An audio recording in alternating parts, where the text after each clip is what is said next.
At the age of 24, Elzire Dion went into premature labor. She assumed she was having twins, but she was so wrong. On May 28, 1934, with the help of 2 midwives, Dr. Alan Roy Defoe delivered 5 identical babies, Yvonne Annette, Cecile, Emily, and Marie. But few knew that they were actually supposed to be 6 infants. In her 3rd month of pregnancy, Elzire experienced severe cramping and actually passed a mysterious object that may have been a 6th fetus. Without a doubt, having a 6th baby would have posed an even higher risk for everyone involved, especially considering that the Dion sisters were the very first quintuplets to survive their infancy.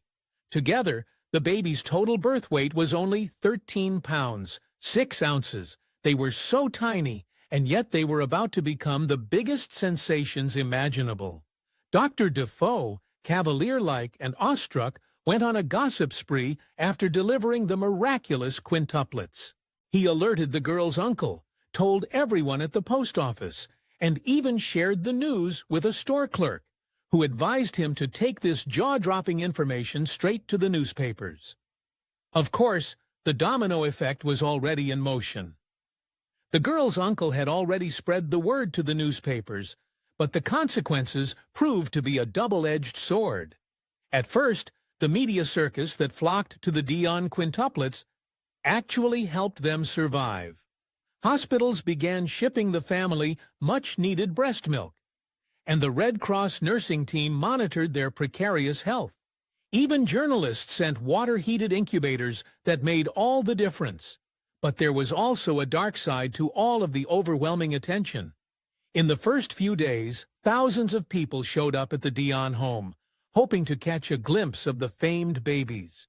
Soon, the surrounding fields became a parking lot for eager visitors, while the reporters circled the house like vultures. Young quintuplets had become a popular tourist attraction, a chilling foreshadowing of their tumultuous futures. Now, the girl's father, Elzire Dion, had a problem on his hands. Before the birth of the quintuplets, the Dions had already had 5 older children. Now they had 10. Stuck in the middle of the Great Depression, Elzire worried about the mounting medical and child care expenses, and it drove him into a shocking decision. After the birth of his quintuplets, Elzire Dion sought the counsel of his priest about a controversial business venture. He wanted to know whether he should publicly display his daughters for money. The priest brought up his unique moral compass to the table. Not only did he support this idea, but he also wanted to be the business manager. Unfortunately, Elzire turned down a path that he lived to regret. Elzire Dion made a questionable deal on behalf of his quintuplets.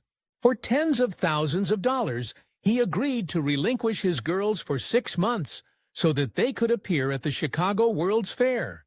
During such trying times, this amount of money was a downright fortune. However, there was one person not on board with this idea. Elzire Dion was rageful when she heard about the Chicago World's Fair deal. Even more when she heard it was a done deal, but the worries just kept coming. As the quintuplets' futures hung in the balance, their health also took a distressing turn. They began to lose weight, and Dr. Defoe insisted on isolating the babies in a separate room. The Dion family faced fears they'd never felt before, but it was the quintuplets who paid the ultimate price. Though Elzire and Elzire tried to get out of the agreement made with the Chicago promoters, it was already too late. In an effort to protect the girls for a while longer, they came up with a temporary solution. The Dions signed over custody of the quintuplets to the Red Cross for 2 years. It was still a huge sacrifice, but at least the girls would be provided for and, most importantly, shielded from the nefarious contract. It was a messy situation, but sadly, this wouldn't be Elzire and Elzire's last parental mishap. The Dions just couldn't resist the limelight, and the very next year, Elzire and Elzire advertised themselves as the parents of the world-famous babies. They even traveled to Chicago and took to the stage. For the premiere of Ontario, Mitchell Hepburn, the Dionne's vaudeville sensibilities, raised some serious red flags, which caused him to spring into action. When Oliva and Elzire decided to use their babies for clout, they faced some serious consequences. Their little trip to Chicago gave Premier Mitchell Hepburn an excellent excuse to extend the quintuplets' guardianship. He claimed that the babies needed to be saved from exploitation and even changed the law to do so. The Dionne Quintuplet Act ensured that the girls remained wards of the crown until they turned 18. But in an awful twist, this only made the quintuplets easier to exploit. Although the quintuplets' father sat on the board of guardians, his voice was often overshadowed by the other three guardians, one of which was Dr. Defoe. And so, three powerful men ruled over 5 little girls. They managed their money and oversaw their care, but also allowed them to appear in films and commercials. Horrifyingly, they did everything they'd sworn to protect the quintuplets from. The Dionne quintuplets were the perfect tourist attraction, and there was money to be made. Their first order of business was to build a special nursery, or basically a baby zoo, for babies to live in and tourists to spectate them. At first glance, this didn't seem to be a money-making venture, because visitors weren't charged a fee. However, this was only a sideshow act in disguise. The nursery, also called the Defoe Nursery, opened to the public in 1936. The girls had a very strict and regimented upbringing, and it didn't seem like they enjoyed any freedoms whatsoever. People working in the nursery had a robotic system in place for the quintuplets. The girls were often tested and examined, and everything about them was documented. Like lab rats, their contact with the outside world was limited, even non-existent. Their only interactions were with their spectators and infrequent meetings with their parents and siblings. Other than seeing some tourists, the quintuplets led a very boring life in the nursery. Everything about their routine was predetermined, from when they had breakfast to what they ate. They had set playtimes, prayer hours, medical inspections, and bath times. But there was also a very strange aspect to their daily lives. Since there were 5 girls and each girl had lots of dresses, the nursery staff decided to assign them colors and symbols to mark their belongings. The poor little girls became identifiable through colors and symbols. Annette had red and a maple leaf. Emily had white and a tulip. Cecil had green and a turkey. Marie had blue and a teddy bear. And Yvonne had pink and a bluebird. But as the quintuplets grew up in their very unique bubble, one of their caretakers, in particular, reaped unbelievable benefits. Dr. Defoe ran the facility, therefore he was in charge of the money. He made a fortune off the Dionne quintuplets, but he also made a name for himself as an expert doctor. He published ads like Guidebook for Mothers and wrote a column called The Quintuplets and the Care of Your Children. Meanwhile, Quintland grew in popularity with each passing day. As the glorious Quintland made headlines for being the biggest tourist attraction in Canada, people protected the girls more and more. However, this only meant increased isolation for the quintuplets. Visitors were instructed not to speak to the girls. Each tourist stayed silent in their presence and didn't have much time before the next visitor came through. The rules were stringent, but this only aggravated their fame. They were like 5 gold-laying geese, and it became quite disturbing for them. The Dionne quintuplets were the stars of a weird theme park. And what was an attraction without its souvenirs? Not only were there souvenir shops on the premises, but there were also photo shoots and dolls and countless advertisements. The girl's face could be found on bottles of ketchup or Pall Mall of soap, but that wasn't all. Near the nursery, the staff placed bins with stones in them because people believed that the stones would increase their chances of fertility. Meanwhile, the quintuplets' father, Elzire Dion, was their fertility king himself and enjoyed constant attention. Women often touched him as though he was some holy relic in the hopes that their own fertility would skyrocket. The place was chaotic in many ways, and yet, shockingly, the girls were actually quite happy. Maybe it was because Dr. Defoe brainwashed them, or they didn't know anything different. But the quintuplets actually enjoyed their lives at Quintland. As they later put it, those were the happiest, least complicated years of our lives. In 1943, their 9-year run in the nursery came to an end, and a fresh nightmare began. While Mr. and Mrs. Dion kept fighting for the custody of their children from the beginning, they finally succeeded in 1943 after Dr. Defoe retired. After so many years, the family reunited under the same roof, but the new roof was a bit bigger than the old one. In fact, it was a 20-room mansion, and guess who paid for it all? The girls paid for everything, and I mean everything. The luxurious house, numerous lavish cars, and the expensive food their family enjoyed greatly. Still, the family treated them as if they were sources of money, so they never truly welcomed them with open arms. Indeed, Mom and Dad often spoke to them in a disheartening way. The sisters reported that their parents often treated them very differently than their other siblings. As they put it, they often scolded the quintuplets for even existing.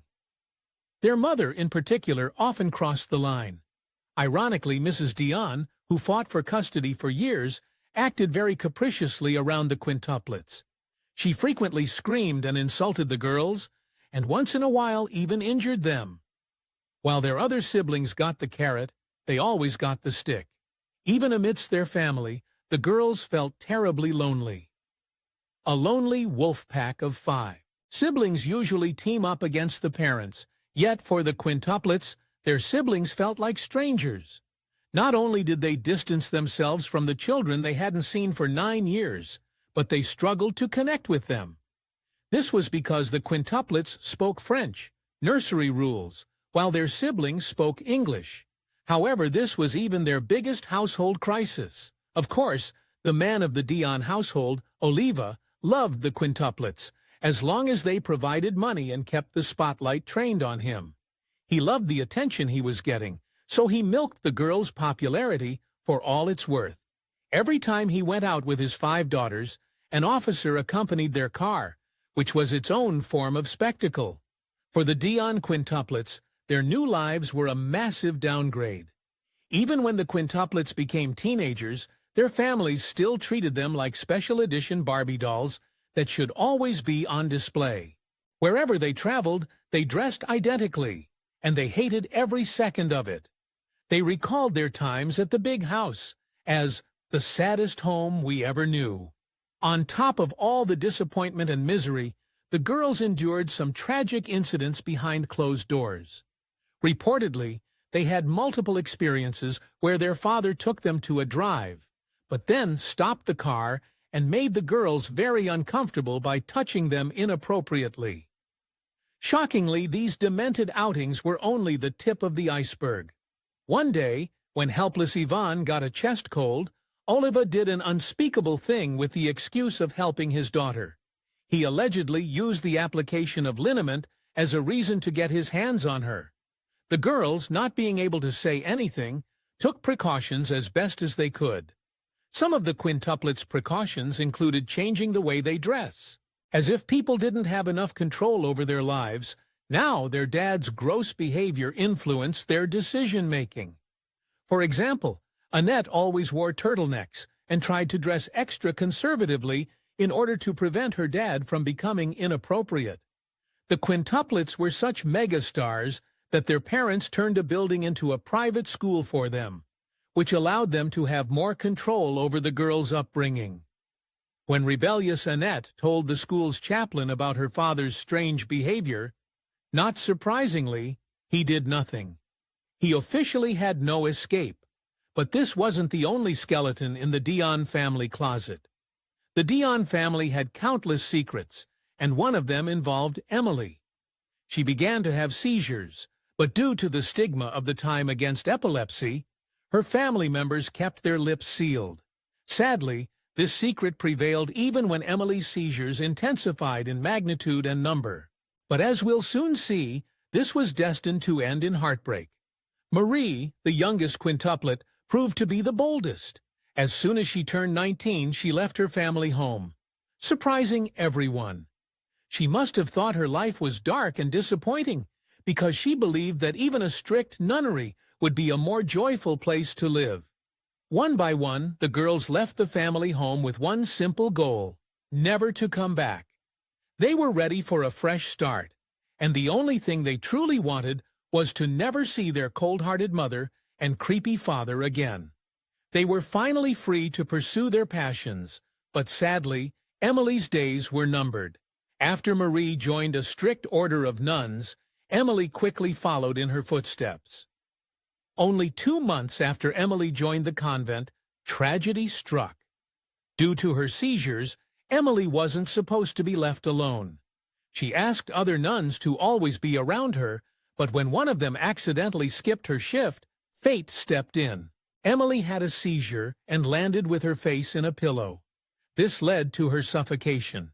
She was only 20 years old. This sudden loss changed the girls' lives forever. On the day of Emily's funeral, the remaining quintuplets experienced a life-altering moment.